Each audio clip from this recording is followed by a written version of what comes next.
Halo, nama saya Selvi Diana. Selamat menonton materi ilmu lidah. Assalamualaikum warahmatullahi wabarakatuh. Yang saya hormati Bapak Dosen Ustadz Taufikur Rahmi dan rekan-rekan mahasiswa-mahasiswi sekalian. Perkenalkan, nama saya Selvi Diana, panggilannya Selvi, untuk memaparkan materi mengenai semantik atau dalam bahasa Arab disebut ilmu al-dilalah. Pada video hari ini saya akan menjelaskan definisi konsep dasar pembahasan, inti beserta contohnya, hingga kesimpulan sebagai penutup. Semoga dengan pemaparan presentasi saya ini dapat dipahami dan bermanfaat untuk kita semua. Di sini saya ingin menjelaskan tentang dilalah iltizamiyah atau tazminiyah, makna yang tersirat dari suatu kata atau kalimat. Contoh, Zaidun kasir as-safar, menunjukkan Zaid sibuk atau sering berpergian. Jadi, semantik juga membahas hubungan makna seperti sinonimi, antonimi, perluasan makna, penyempitan makna, dan perubahan makna dari masa ke masa. Jadi ini penjelasan dilalah iltizamiyah dan tazminiyah, makna yang tersirat dari suatu kata atau kalimat. Contohnya juga sudah saya paparkan di sini, dan juga membahas hubungan makna seperti sinonimi, antonimi, perluasan makna, dan lainnya. Dan di sini saya akan menjelaskan tentang konsep definisi semantik. Apa itu semantik? Semantik adalah cabang ilmu bahasa yang mempelajari makna-makna kata, makna frasa, serta makna kalimat dalam suatu bahasa. Dalam ilmu lughah Arab, bidang ini disebut ilmu al-dilalah, yaitu ilmu yang mengkaji hubungan antara lafaz dan makna. Para ulama bahasa memberikan beberapa definisi penting.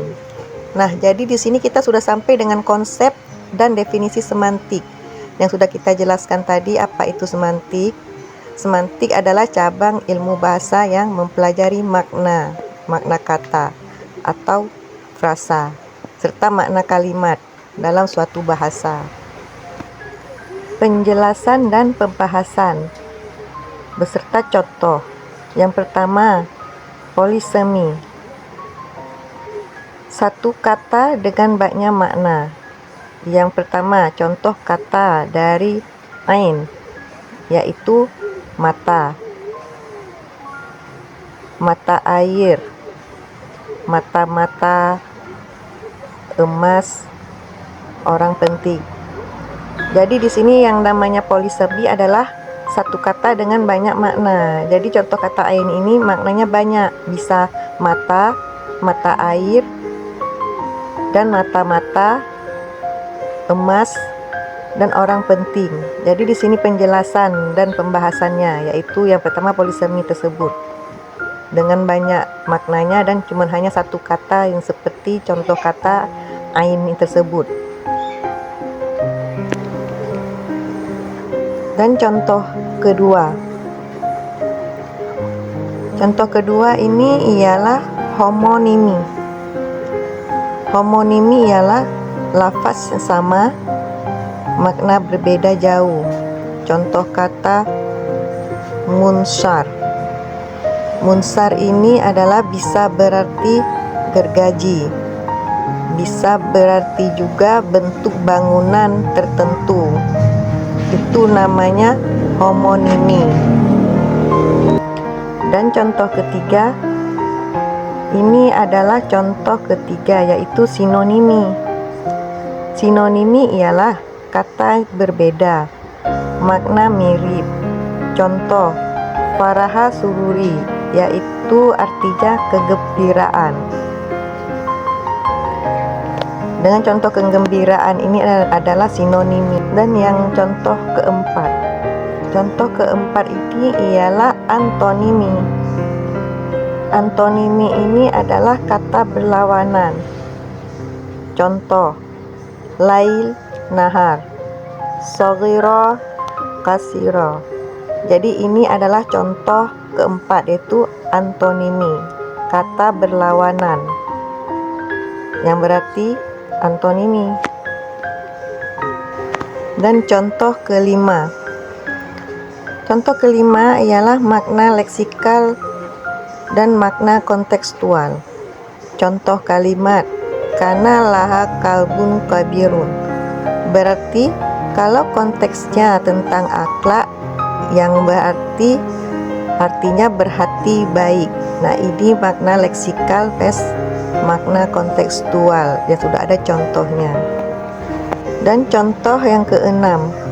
Contoh keenam adalah contoh kata asyairah. Asyairah dulu berarti rombongan musafir. Sekarang berarti kendaraan atau mobil. Ini adalah contoh kata sayarah yang berarti rombongan musafir. Dan sekarang berarti kendaraan atau mobil. Contoh yang ketujuh, ambiguitas makna. Contoh, ra'aitu rajula bil minzar.